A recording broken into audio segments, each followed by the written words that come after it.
은혜 찬송 감사드립니다.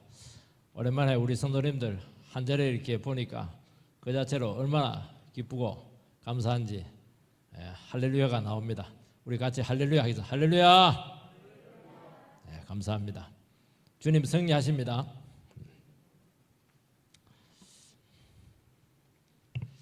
오늘 내용은 이 기소하는 내용입니다. 재판에 기소하는 거니까 참 슬픈 일이죠. 제가 이 교회 5년 아직 안 됐지만은 거의 5년 언저리에 부임을 했습니다.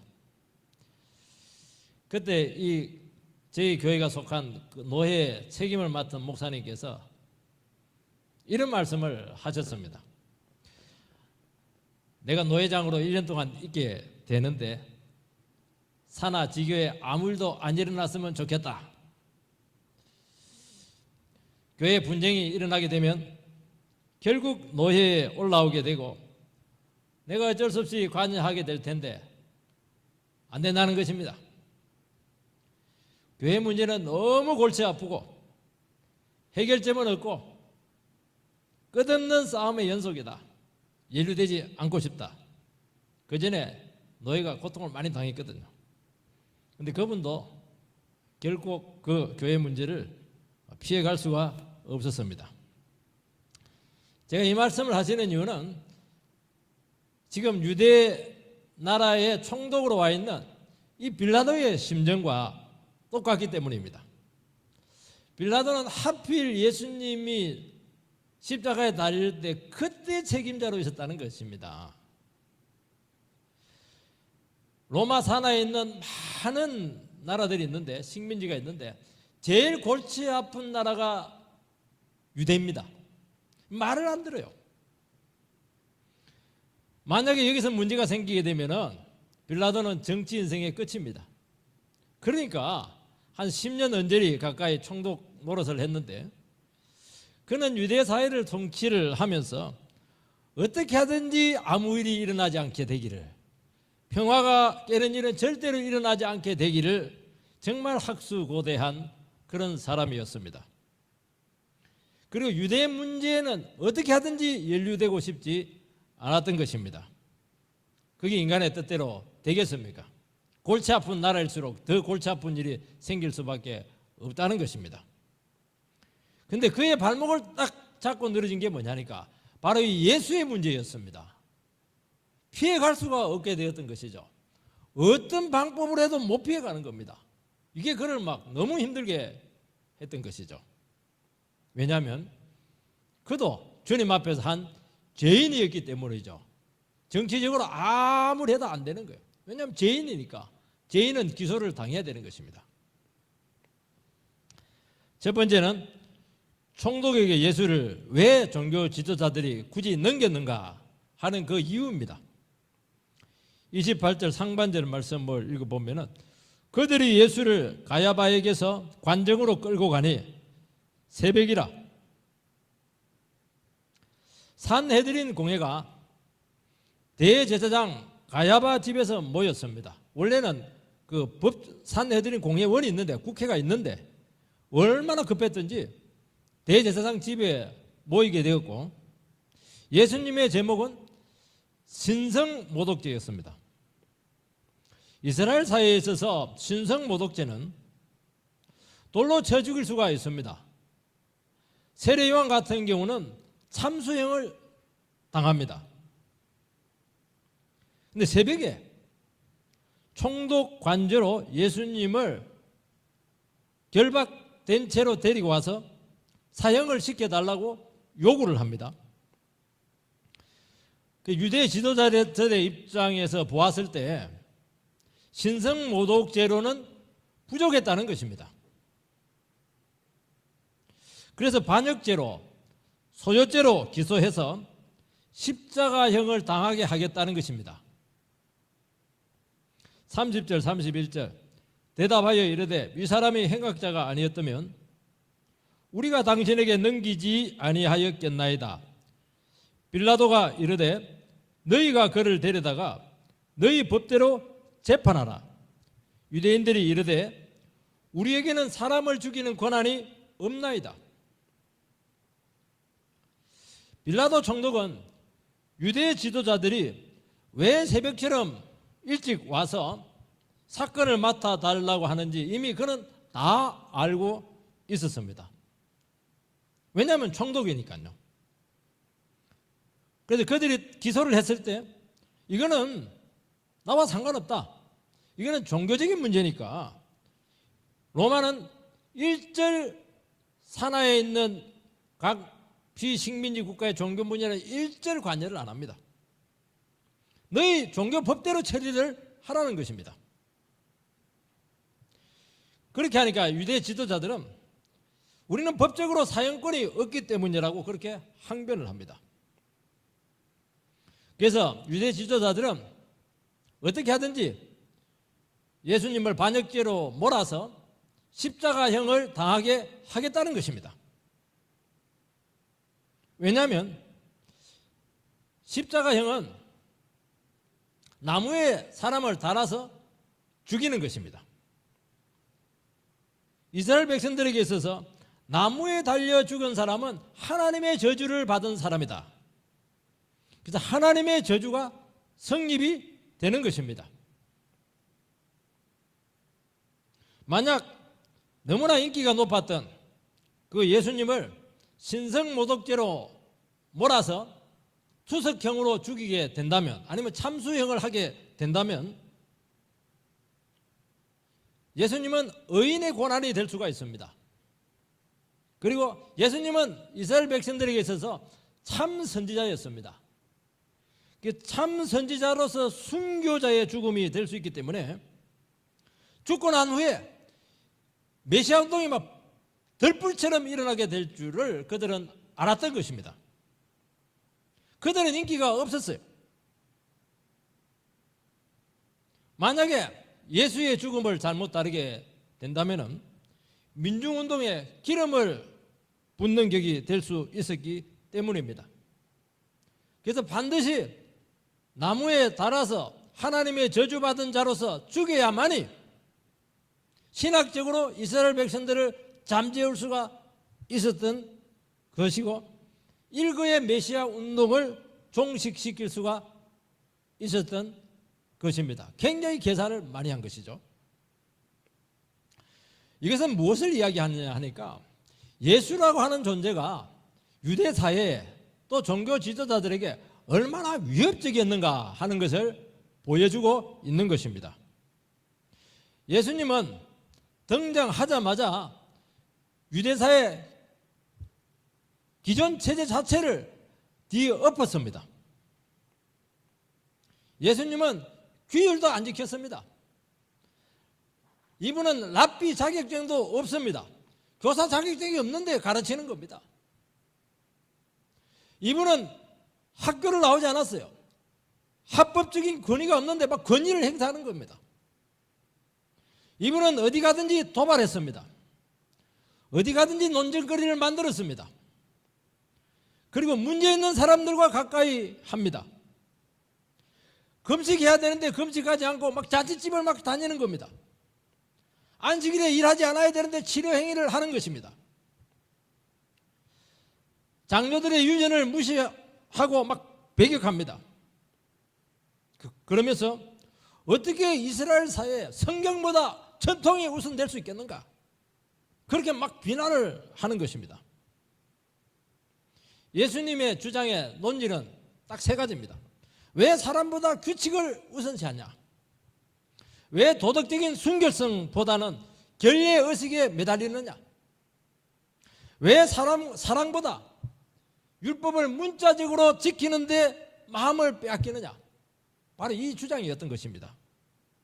그러면서 거룩하게 보였던 종교 지도자들을 향해서 너희들은 회칠한 무덤이고 너희들은 외식자들이다.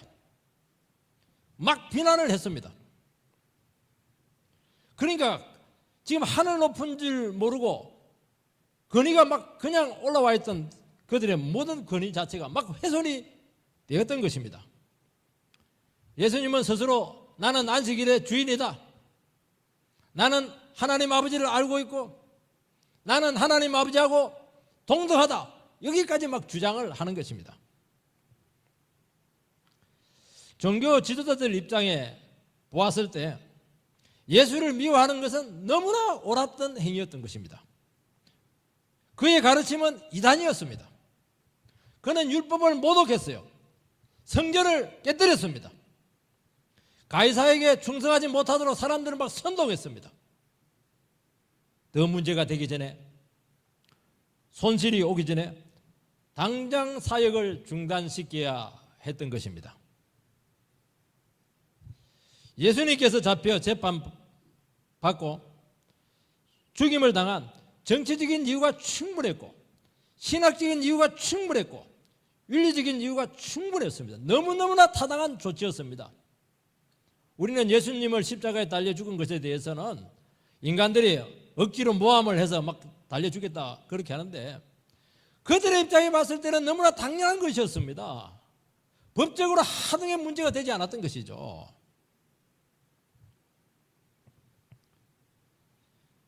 그들이 산대된 법정에서 예수님을 재판했을 때 아무리 증인들을 갖다 재판을 해도 증거가 일치하지가 않는 것입니다. 그러면 무죄거든요. 그때 가야바가 있다가 너가 찬송받을 자의 아들 메시아냐? 그렇게 직접 치조를 합니다. 그렇게 하니까 예수님께서 뭐라고 얘기하냐니까, 나는 찬송받을 자의 아들이고 권능자의 우편에 앉게 될 것이고 너희들이 보는 그대로 다시 이 땅에 와서 세상을 심판할 것이다. 예수님께서는 다른 것에 대해서는 일절 말씀하지 않았습니다. 근데 내가 하나님의 아들이라고 한 그 부분에 대해서는 전혀 타협하지 않았고 더 강력하게 심판자로까지 다 당신을 나타내셨던 것입니다. 그것은 그 종교 지도자들에게 다시 한 번 더 복음으로 도전을 하게 되었던 것입니다. 그래서 당장 증거 없이 신성모독죄로 그는 사형이 언도가 되었던 것입니다. 그런데 성경은 놀랍게도 이 사건에 대해서 어떻게 판정을 내렸느냐 하면은, 그들이 시기심 때문에 예수님을 죽이려고 했다고 말씀하고 있습니다. 여러분, 성경은 심리학이에요. 성경은 본질을 보고 있다는 것입니다. 빌라도는 지도자들이 그렇게 아침 일찍 와서 자기에게 기소하는 이유를 금방 알았죠. 마가복음 1장 10절에 보면은 종교 지도자들이 시기해서 나에게 데려왔다, 그렇게 분명히 적시를 하고 있습니다. 여러분, 종교 지도자들은 교만한 사람들입니다. 여러분, 질투를 왜 하느냐면은 사람의 마음이 높아져 있기 때문에, 교만하기 때문에 질투하고 시기하는 것입니다. 여러분, 유대 지도자들처럼 교만한 사람 이 세상에 없어요. 지금도 유대인들은 굉장히 교만하거든요. 이들은 종교적으로, 민족적으로, 도덕적으로 정말 교만했습니다. 그들은 하나님을 섬기는 백성들입니다. 그는 이방인들하고 근본적으로 달랐습니다. 하나님을 섬기는 백성들의 지도자들이에요. 세상에서 제일 교만한 사람들입니다. 근데 예수님이 등장을 했습니다. 그런데 이분은 진짜 권세자였습니다. 그들은 다른 근거에 의해서 권세가 있었는데 예수님은 그 자체가 막 권세가 나왔어요. 막 하나님의 권세가 막 나왔어요. 그분의 말씀은 권세가 있었습니다.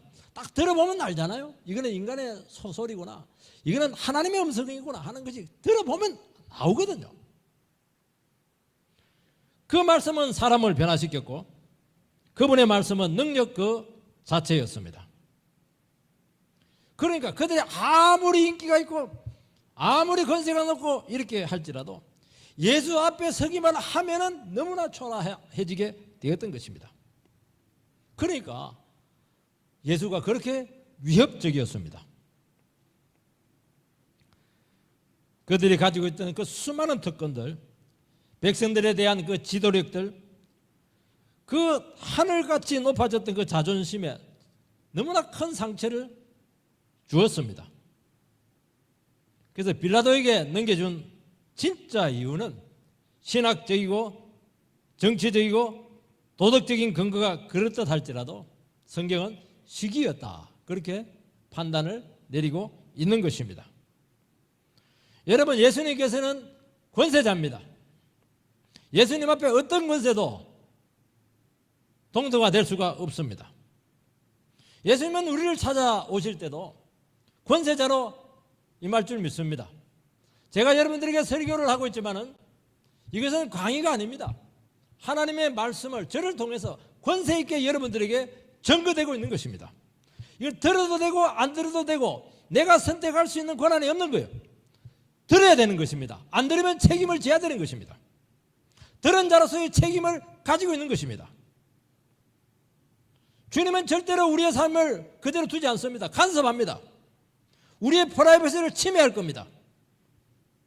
그분은 경배를 요구하고 있고 우리의 삶 전부를 지금 바치도록 요구하고 있습니다. 그리고 우리로 하여금 순종하라고 말씀하고 있습니다.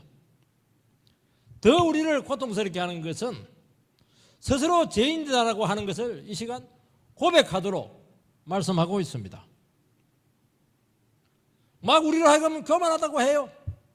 마음을 낮추라고 지금 요구하고 있습니다.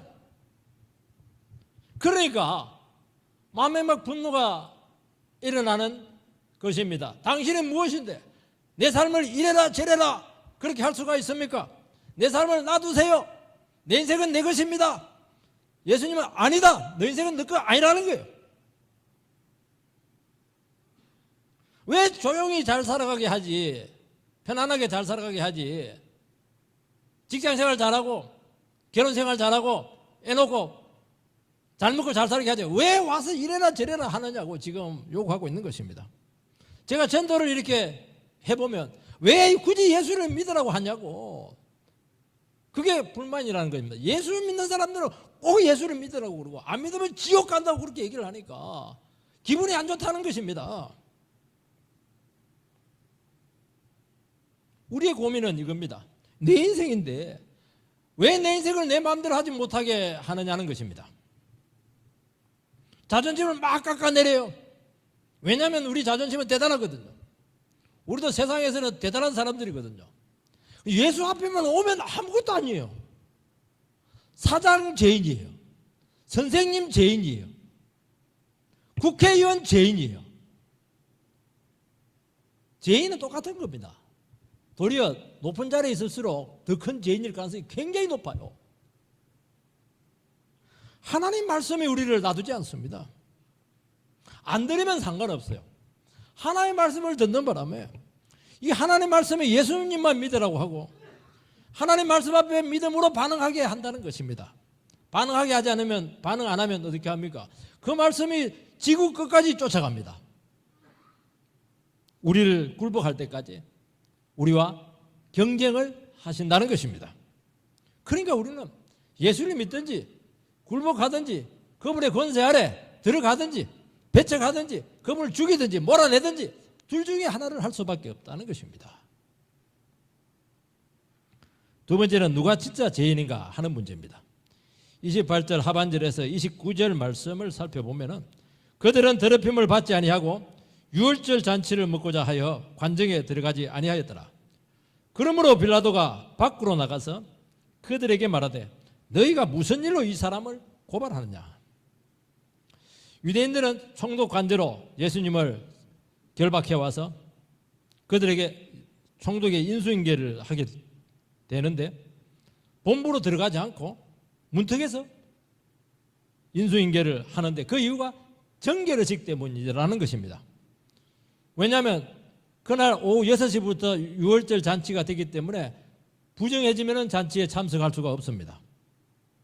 유대인들은 특별한 그 죄론을 가지고 있는데 인간의 부패와 더러움과 죄라고 하는 것은 접촉을 통해서 전염이 된다고 여겼습니다. 그래서 그들은 자가격리를 지금 하고 있습니다. 빌라도는 그들의 풍습을 잘 이해했기 때문에 총독인데도 불구하고 직접 밖으로 나와서 예수님을 끌고 갑니다. 그러니까 빌라도는 예의를 갖추어서 그들의 요구를 지금 들어주고 있습니다. 굉장히 신사적이죠. 속으로는 보이지 않는 엄청난 신경전이 지금 이루어지고 있는 것입니다. 여러분, 총독 관제는 유대 사회에서 제일 깨끗한 곳입니다. 더러운 곳은 어디입니까? 산헤드린 공회원이죠. 종교 지도자들의 마음이죠. 그들의 마음은 시기로 더러워져 있고 이기심으로 더러워져 있고 자존심으로 분노로 더럽혀져 있습니다. 여러분, 하나님께서는 외모를 보시지 않고 우리 중심을 보십니다. 우리 인간의 속이 지금 썩어 문드러져 있습니다. 이들은 전혀 속을 다루지 않고 그냥 거칠에만 위선자로 지금 나타나 있는 것입니다. 그리고 종교 행위로 정결이라고 하는 의식으로 그들의 중심을 지금 감추고 있다고 말씀하고 있습니다. 예수님께서는 나는 의인을 위해서 이 땅에 온 것이 아니고 죄인을 위해서 왔다. 나는 죄인의 의사다고 분명히 말씀을 했습니다. 여러분, 죄인이 누구죠? 모든 사람들이 다 죄인입니다. 그런데 다 죄인인데 나는 죄인이라고 인정하는 사람들이 있습니다. 그 사람들은 치료를 해주신다는 것입니다. 근데 다 죄인인데 종교행위로, 의식으로, 어떤 위선으로 자기 자신들을 감추고 의인인 채 한 그 사람은 가차없이 정죄를 한다는 것입니다. 여러분, 신앙 세계에 있어서 가장 위험한 것은 위선입니다. 겉과 속이 다른 것입니다. 사람들은 겉과 속이 다른데도 불구하고 스스로를 속입니다. 남도 속이고 하나님도 속일 수 있다고 생각을 합니다. 여러분, 위선은 처음에는 좀 부끄러워요. 나 뜨겁습니다. 안 그런 채 해야 되니까. 근데 위선이라고 하는 게 놀라운 게 있는데 어느 정도 시간이 지나면은 그것도 굉장히 익숙해져요. 처음에는 나 뜨거워 하다가 익숙해지는 겁니다. 요즘 우리 사회는 사회적 거리두기로 마스크 착용이 상용화되었습니다. 여름이고 뭐 밤이고 낮이고 상관이 없어요. 처음에는 이게 얼마나 불편했는지 몰라요. 저같이 안경을 쓰는 사람들은 이게 막 그냥 성에가 끼니까 이게 뭐 실내에 들어오면 문제가 생기는 것입니다. 서양 사람들은 죽으라고 마스크를 안 낀다고 합니다. 왜냐하니까 서양 세계에서 마스크 끼는 것은 범죄자나 하는 것이기 때문이죠. 근데 어느 순간 마스크를 안 끼면 이제 이상하게 되었습니다. 벗으면 어색해요. 길 가다가도 마스크 없으면 집으로 돌아와가지고 막 마스크를 찾아서 가야 되는 것입니다. 길들여지게 된 것이죠. 여러분, 인간의 마음은 추하고 더럽습니다. 처음에는 참 마음이 아파요. 부끄러워요. 내가 이렇게 문제가 많은 인간인가? 양심이 막 괴롭습니다. 근데 문제는 어느 순간 그게 익숙해진다는 것입니다. 마음을 막 드러내고 괴로워하고 회개하고 이거지. 예수님께서는 그게 정상인데 그게 이상하다는 거예요. 처음 예수 믿을 때는 안 그랬거든요. 처음 믿을 때는 막 말 한마디 잘못한 거 가지고 막 주님 앞에 회개하고 또 회개하고 그만 회개하라고 이렇게 해도 막 계속 회개하고 이렇게 했는데 이제는 막 남 덩쳐먹어도 막 끄떡없어요. 얼마나 거룩하게 예배를 잘 드리는지 익숙해지게 되었다는 것입니다. 이상하잖아요. 처음에는 말씀으로 은혜 받고 중심을 고백하고 눈물을 흘립니다. 어느 순간 예배가 지금 타성에 젖어 있습니다. 늘 앞에 와서 눈물 흘리고 이렇게 했는데 나중에는 뭐 어디 갔는지 모르겠어요. 끄트머리 구석에 가 있어요.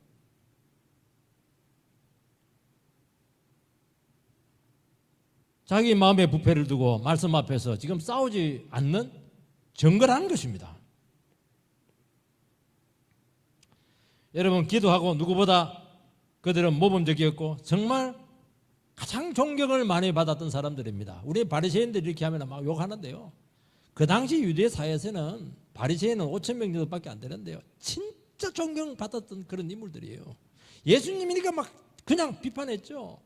어디 감히 거룩한 그 주의 종들을 비판할 수가 있겠습니까? 그들은 제사로 섬겼습니다. 성경을 가르쳤습니다. 지급화되었고 매너리즘에 빠지게 되었던 것입니다. 양심이 무뎌지게 되었고 위선적이 된 것입니다. 그러면 삶은 삽시간에 망가지고 황폐화되는 것입니다. 신앙은 마음의 변화를 추구하는 것입니다. 중심을 다루는 것입니다. 여러분, 우리가 예배를 드릴 때마다, 하나님 앞에 나갈 때마다 우리 양심이 다루어지지 않고 변화가 생기지 않으면 그게 익숙하게 돼요. 왜냐하면 마음을 다루는 것은 힘든 일이거든요. 내 마음을 찢어야 되거든요. 수술을 하는 거예요. 아픈 거예요. 힘든 거예요. 어색한 거예요. 이게 싫은 거예요. 이게. 왜냐하면 먹고 살 게 다 있거든요. 그러나 그것이 없는 순간 이미 삶의 변질이 지금 오고 있고 부패하고 있다는 증거시고 내 신앙이 지금 위선적으로 지금 바뀌고 있다고 지금 증거하고 있는 것입니다. 우리는 자꾸 남이 위선적이라 그렇게 하는데요. 내가 그 위선자라는 것이죠. 여러분, 예배를 드리고 있는데도 불구하고 은혜 받은 기억이 없어요. 1년, 2년 더 됐어요, 지금. 예배 안 드려도 아무 상관이 없어요. 왜냐하면 예배는 형식이니까. 드려도 되고, 뭐 안 드려도 되고, 또 언제 가면 또 드릴 수 있으니까. 그렇게 된 겁니다. 그게 외식하고 있는 것이죠. 여러분, 정말 내 마음이 부패돼가지고, 썩은 문드러져가지고, 내 안에 시궁창임에 들끓고 있는데, 그것을 처리하자고 사람 만나고 직장 생활하고, 여러분, 그게 되겠습니까? 정직하지 못한 것이죠. 속이는 것입니다. 여러분, 위선적인 신앙일수록 의식을 철저히 지킵니다. 종교 지도자들이 얼마나 철저히 지금 정결례를 지키고 있습니까? 그렇게 해야 양심이 편안해지게 때문이죠. 여러분, 의식이라고 하는 것은 구원으로 나가는 도구이지 구원 자체를 주지 않습니다. 여러분, 우리에게도 의식이 많아요. 세례가 있습니다. 성전이 있어요. 예배가 있습니다. 기도가 있습니다. 헌금이 있고 봉사가 있습니다. 그것 자체가 구원을 보장하지 않습니다. 그런데 이 은혜의 방편을 가지고 예수께 나가면 용서받고 구원을 얻습니다. 그런데 이 은혜의 도구를 가지고 내 중심을 다뤄내지 못한다면 이상하게 종교 의식에 매달리게 됩니다. 예배를 드렸다, 헌금을 했다, 봉사를 했다, 그렇게 되는 거예요, 이게. 그러니까 자기 양심을 편안하게 만드는 것입니다.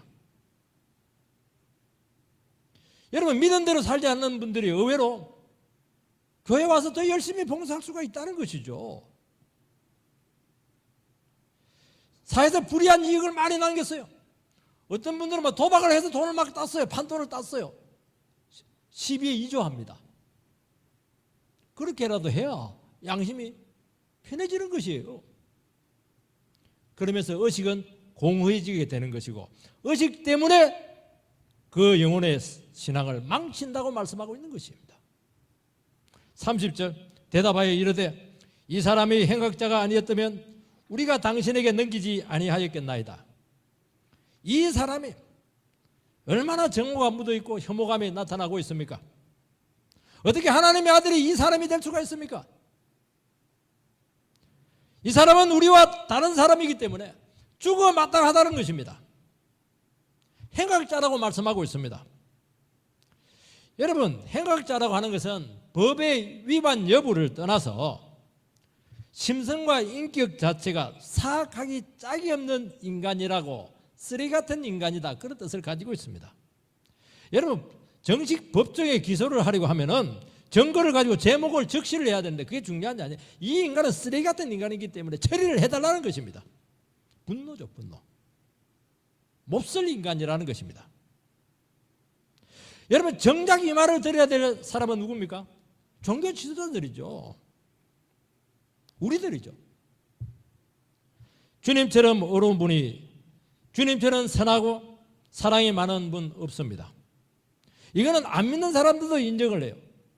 어떻게 오른밤을 때리는데 왼발을 돌릴 수가 있겠는가?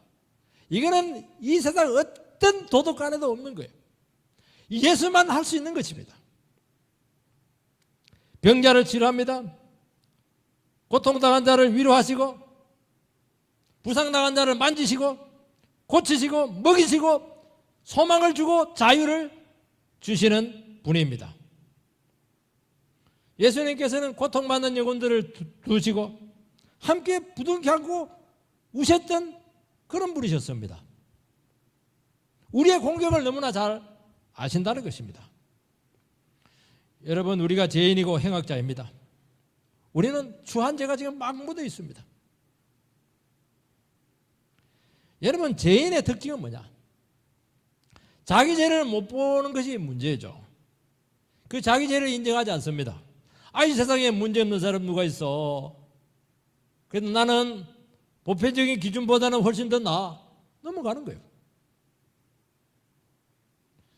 그렇게 되는 순간 위선자가 될 수밖에 없고, 그때부터 다른 사람을 정죄를 합니다. 그리고 사람들을 색안경을 끼고 보기 시작합니다. 왜냐하면 그렇게 해야 나를 감출 수가 있습니다. 내 안에 있는 부패성이 주목이 되지 않기 때문입니다. 여러분, 자기 죄를 보지 못하면 나는 항상 괜찮아요. 다른 사람이 나쁜 겁니다. 어떤 분들은 그래요. 항상 자기는 괜찮은데 남이 문제라는 거예요. 당신이 문제라고 그렇게 이야기하는 것입니다. 그 사람이 정말 문제라는 거예요. 그거요. 자기 안에 있는 덜보는 보지 못하고 남의 있는 티를 빼려고 하는 사람이지 않겠습니까? 이 덜보가 뭡니까? 덜보는 뭐 석가래잖아요. 석가래 큰 거. 티는 그냥 톱밥이에요. 톱밥 하나. 이런 다른 사람에 대해서 샅샅이 뒤지고 없는 것도 털어내고 그 마음을 가진 그 자체가 덜보라는 거예요. 그 자체가 내가 뭐 어떤 큰 죄가 있어서가 아니고 그렇게 다른 사람에 대해서 현미경처럼 그냥 사람들을 다루고 있는 그 마음 자체가 덜보라는 거예요. 그거 빼라는 거예요. 그거 빼라는 거예요.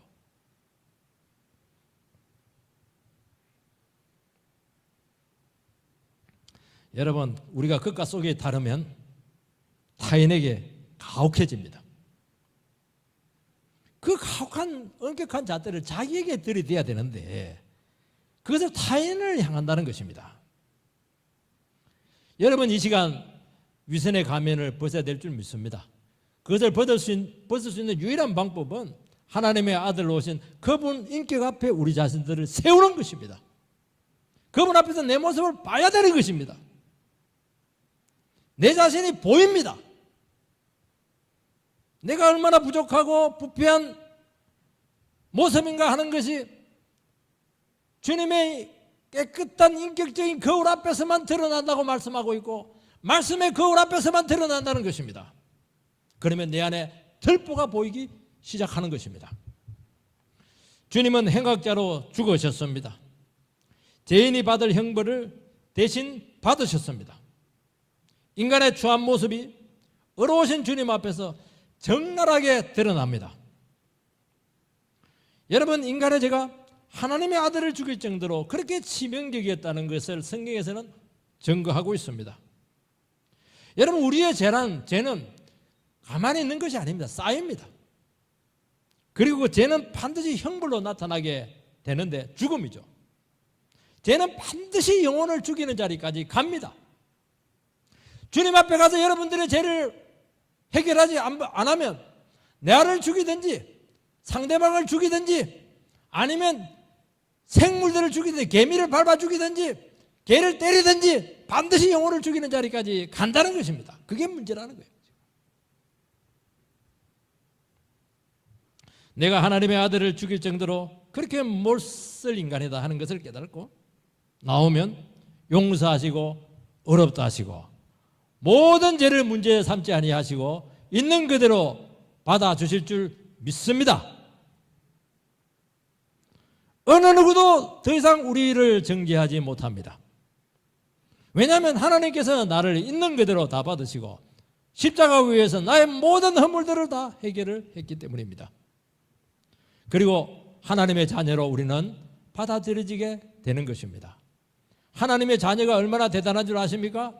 하나님의 자녀가 되는 권세를 주셨으니 권세가 있는 거예요. 권세가 여러분들 이게 세상이 인정해주지 않던 주님이 우리에게 권세를 준다는 거예요. 우리 말씀에 권세를 주고 우리 행동에 권세를 주고 우리의 기도에 권세를 주고 우리의 행동에 권세를 준다는 거예요. 그대로 되게 해주겠다는 것입니다. 말을 했는데 그대로 안 되면 권세가 땅에 떨어지지 않겠습니까? 제가 설교했는데 설교대로 안 되면 설교대로 올 필요가 없잖아요. 권세를 안 주면 저는 목사 노릇 못하는 거예요. 권세를 주겠다고 분명히 말씀했습니다. 그리고 관계를 회복시키십니다. 오늘 사람들은 사람들을 볼 때 소유로 봐요. 외모로 봅니다. 그러나 우리는 하나님과의 관계가 회복이 되었기 때문에 모든 것을 관계로 봅니다. 저 사람 뭐 돈이 얼마 있고, 저 사람 학벌이 얼마고, 저 사람 지위가 어떻고 안 봐요. 모든 영혼은 하나님이 사랑하시는 영혼이다. 그렇게 보는 것입니다. 그렇게 다 소중한 것이죠. 내 자신도 우리는 정죄하지 않습니다. 왜냐하면 주님이 나를 어렵다 하시고 나를 있는 모습 그대로 받으셨기 때문이죠. 내가 소중하다는 거예요. 우리는 어느 누구로부터도 나 외모 때문에, 소유 때문에, 지위 때문에, 재능 때문에 결코 정죄받지 않습니다. 왜냐하면 하나님께서 나를 받으셨거든요. 얼마나 위대한 삶을 살고 있습니까? 세 번째는 성경 말씀을 응하게 했다고 말씀하고 있습니다. 32절. 이는 예수께서 자기가 어떠한 죽음으로 죽을 것을 가리켜 하신 말씀을 응하게 하려 함이로라. 유대인들은 얼마든지 예수님을 투석으로 죽일 수가 있었습니다. 굳이 빌라도를 끌어들여서 십자가에 달리게 합니다. 자기가 어떠한 죽음을 죽을 것을 가리켜 말씀하고 있습니다. 이것은 어떤 특별한 죽음을 의미한다는 것입니다. 예수님께서 죽고 사는 것은 산헤드린 공회원의 손에 의해서 되지 않습니다. 하나님의 뜻 가운데 지금 이루어지고 있습니다. 지금 불의가 판을 치고 있고 거짓과 흉계가 지금 난무하고 있습니다. 하나님은 보이지 않습니다. 그러나 그 가운데서도 하나님께서는 죄인을 구원하려고 하는 그 구원의 뜻이 그 상황 가운데서 지금 이루어지고 있다고 성경 말씀에 응하고 있다고 지금 증거하고 있습니다. 빌라도는 어떻게 하든지 이 사건에 연루되지 않으려고 몸부림을 치고 있습니다. 주님은 사형받을 만한 죄를 짓지 않았어요. 그들의 종교 문제라고 알고 그들에게 다시 돌려보내려고 했습니다.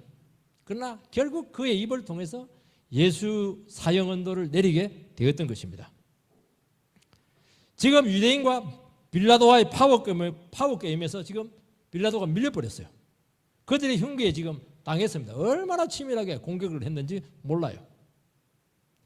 빌라도는 자기 정치 생명이 끝나지 않기 위해서 정치적으로 살아남으려고 진실을 외면하고 불의와 타협을 했습니다.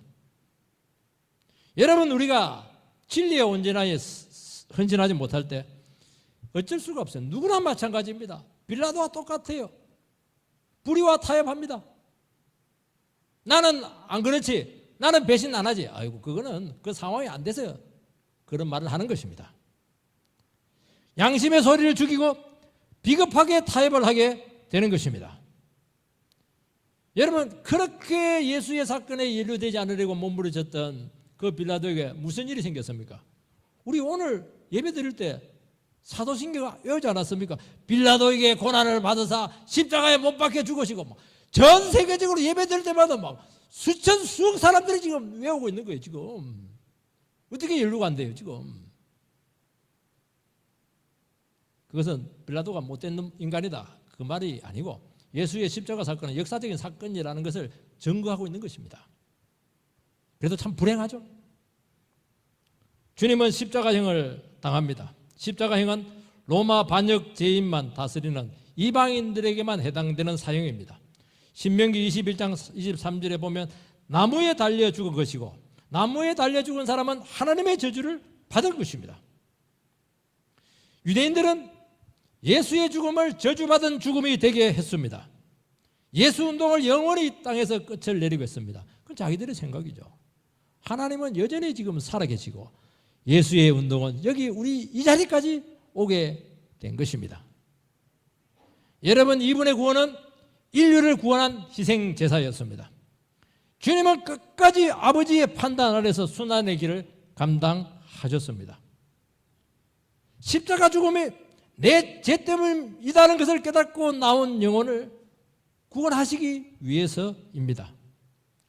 우리는 종교 지도자들, 빌라도, 로마 군병들, 십자가에 달아 죽이려고 소리친 그 유대 군중들, 여러분 그 네 부류 중에 어느 부류에 지금 들어가 있습니까? 나는 아니다.